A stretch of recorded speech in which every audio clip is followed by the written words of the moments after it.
Hello there, guys. Um, this is, I'm doing a little Harrow build guide here, mostly because I've noticed one or two people don't exactly know how to run him the best. So, this is the most simple build that I can give. It is simple pillage Harrow.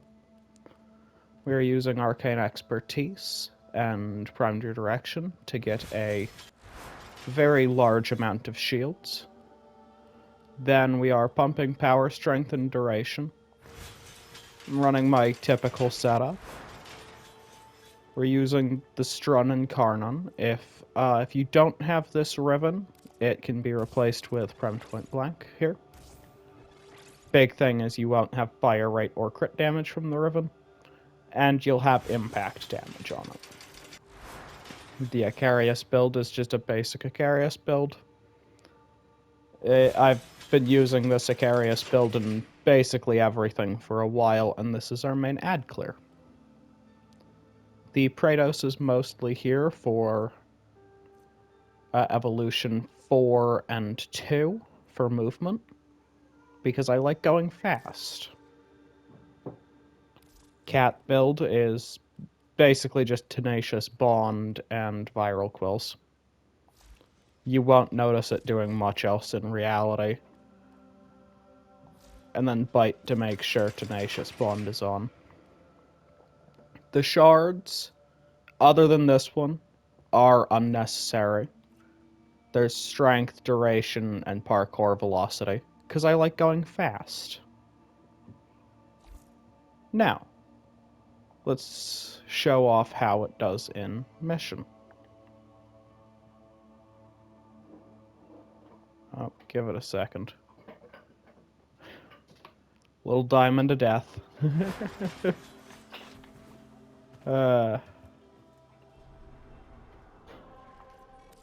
We will be displaying this in the same place I have displayed all of my builds. Solo selfie steel path. It's just a really good benchmark.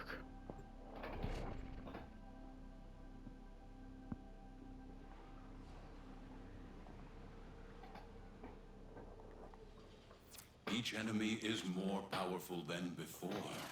Only with true mastery of the Tenno arsenal will you succeed.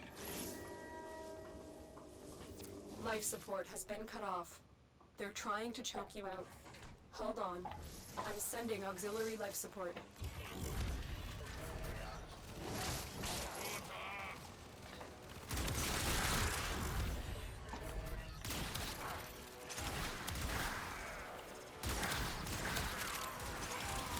So you can already kind of see how this build plays out. You kind of just nuke everything down.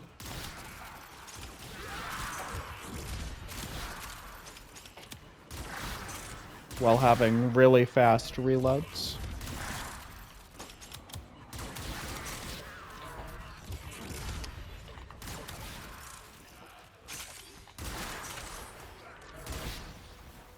And a very large shield pool to keep you safe.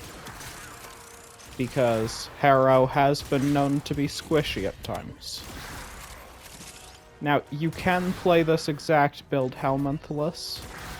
It's just a little less convenient. Life support on the way.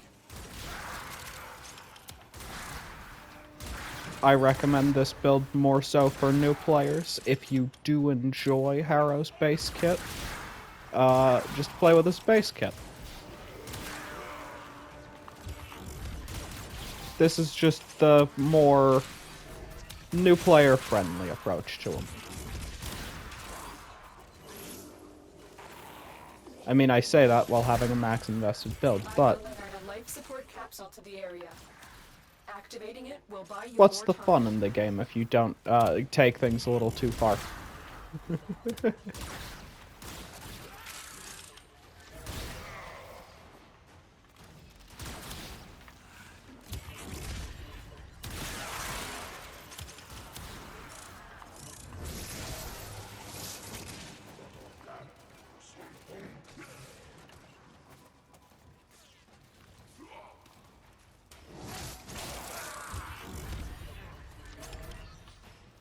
And as you can guess, the stun here goes absolutely crazy too if I actually am within range for it to do its thing. It just kind of boops things out of existence. Also, yes, this is a Mark 1 stun.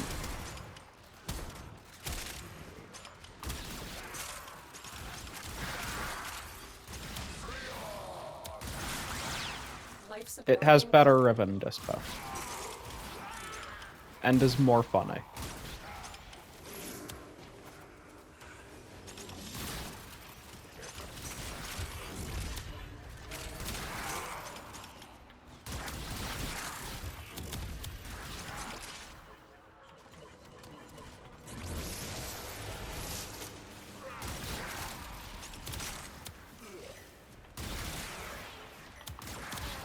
Additional life support Harrow has kind of arrived. synergizes with any weapons you put on his platform. Except maybe like Benmore, Felarks, that type of stuff.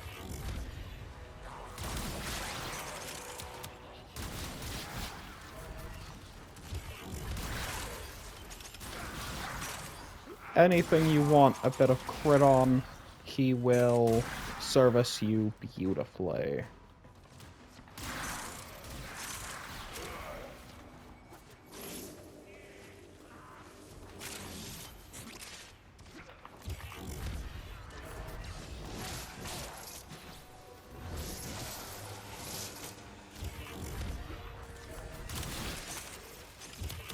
Oh yeah, I forgot to mention during the cat, it's also running Murder Symbiosis, so it can revive me in case I make a little oopsie daisy. Really helps for those little pinch points.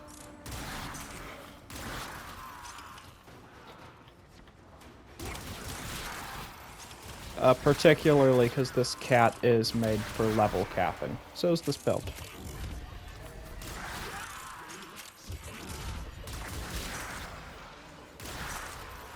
I've brought this build to level cap several times.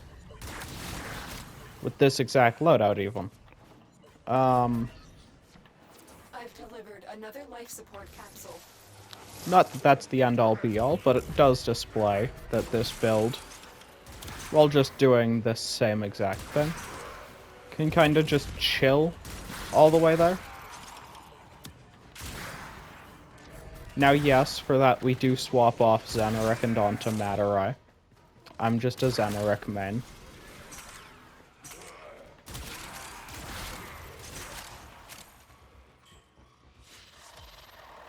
And here we get to see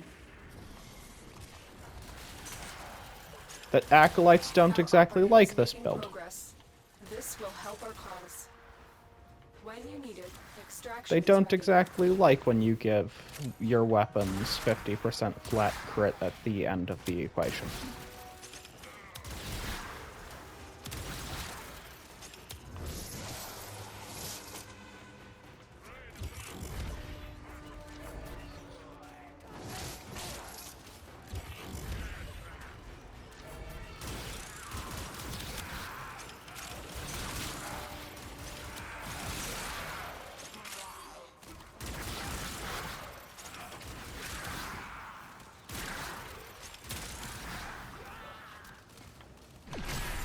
And the stun also becomes nice and funny with this build. And it's in Incarnum.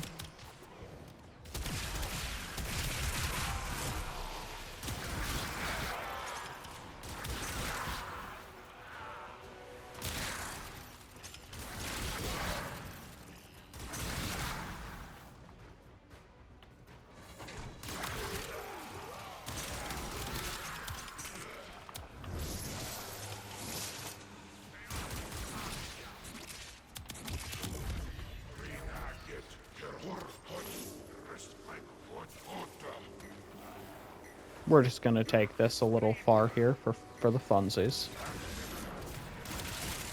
There we go.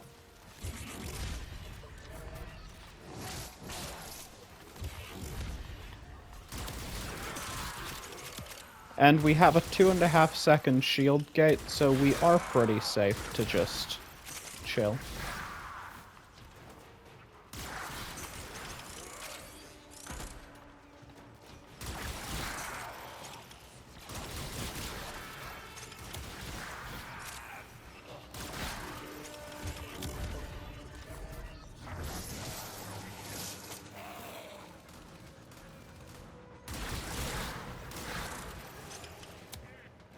Essentially, we're hunting red dots.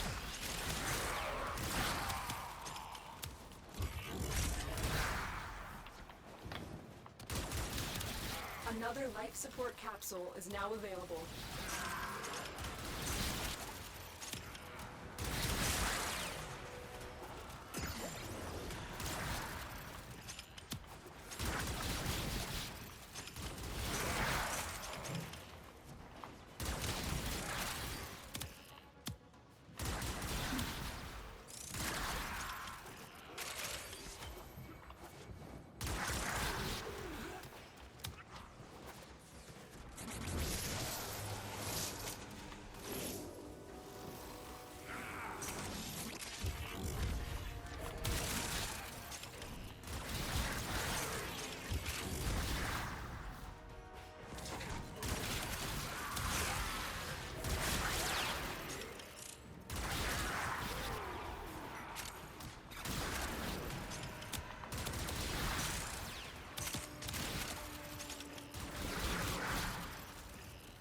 We do also do really good on him with melee weapons, because his 2 does apply to those as well.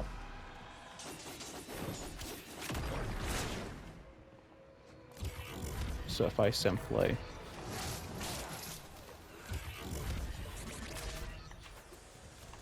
There we go.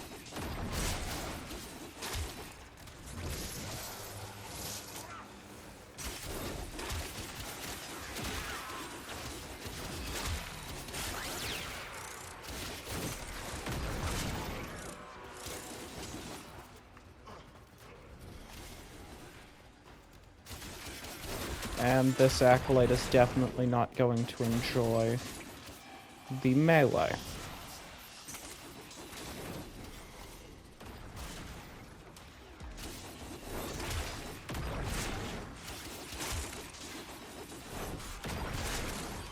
There we go. And that's our quick 10-minute test. Well, 2 acolyte tests.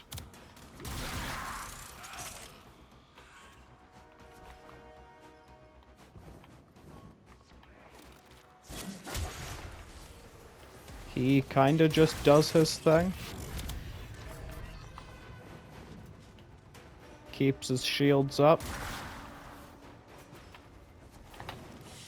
And zooms. We will all And share so in this we bounty. learn the Hold out importance as of long as you clarity can.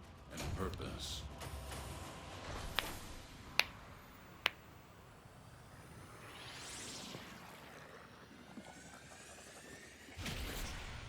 I'll quickly show some honorable mention builds and weapon synergies, and then I'll be off here.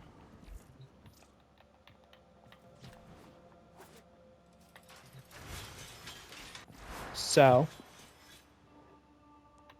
there is the non-Helminth build. Now, Arcane Ice Storm does proc off of his 1. It's been a known feature for a while now. And that gives this build a potential 40% extra power, strength, and duration. At the cost of like 1,000 max shields at very top end, maybe 1.5. It's not the biggest difference, but it is noticeable. There is also this one where we forgo our 1 entirely for shield generation and go for Cyto 9's Evade. Because you are already going for headshots, you are, for these 2 abilities, you have a very good synergy with Evade, and then Arcane Crepuscular gives you 3x final critical damage. This build in particular is very good with things like the Knell, or the Lex, or really any headshot weapon that you want. I've ran this a lot with like the Rubico, a little bit, not much. The Soma is pretty good with it, the Paragale.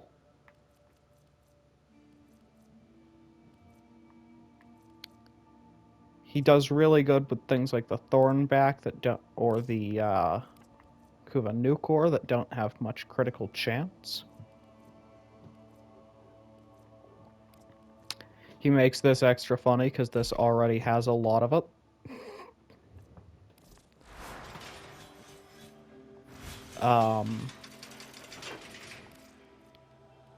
He also synergizes exceedingly well with any melee that you can consistently headshot with, such as the Vastalok or Stropha. And yeah. He also obviously does good with Roar, but I mean, if Warframe didn't do good with Roar, that would be more newsworthy.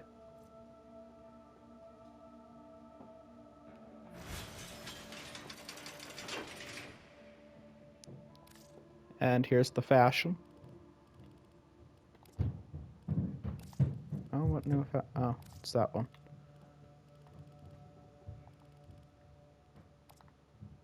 Siandana is the Rapala, as you guys saw during the footage. I love this thing. And yeah,